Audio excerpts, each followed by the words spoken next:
Next speaker is Bryan Kidd.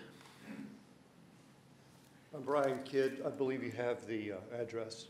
I thank you for trying to get us on earlier, but I'd like to think of this as saving the best for last. I've lived in Prince William County since 1978. I'm retired from the United States Navy Band as their chief composer and arranger. I've worked in the school system for about 10 years with after-school jazz band. Currently, I'm the composer and arranger in residence of the American Festival Pops Orchestra, which is a Boston Pops type organization affiliated with George Mason University, but professional musicians. I say that not to, well, my wife would say I did say that to boast, but that was not my point.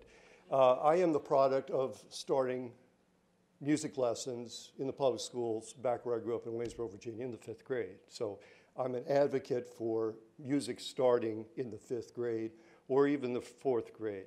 And actually, I would encourage you to double down in that regard as opposed to consider a cut. One of the things, though, I'd like to do is to try to put a bit of a human and practical face on music as opposed to talking about statistics. Dr. Waltz, I know, could talk to you quite a bit about the value of music and what it has to offer students in terms of academic development. That's not really my arena.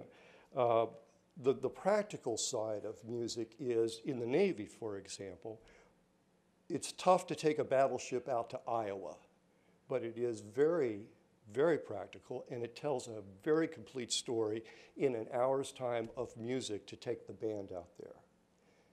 You can tell a lot in just a few moments with music.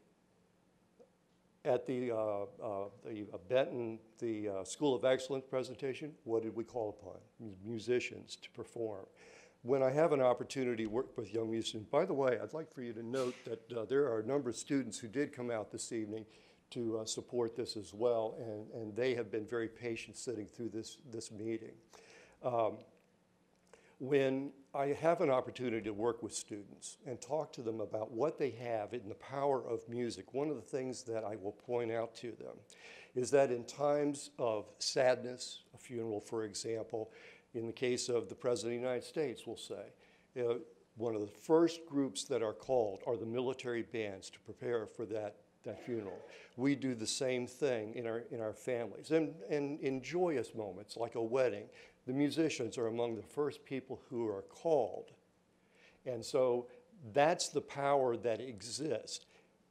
I also point out to them, and I also caution them to say this is not that these courses aren't important, but they don't call the math teacher, they don't call the science teacher, and they don't call the English teacher.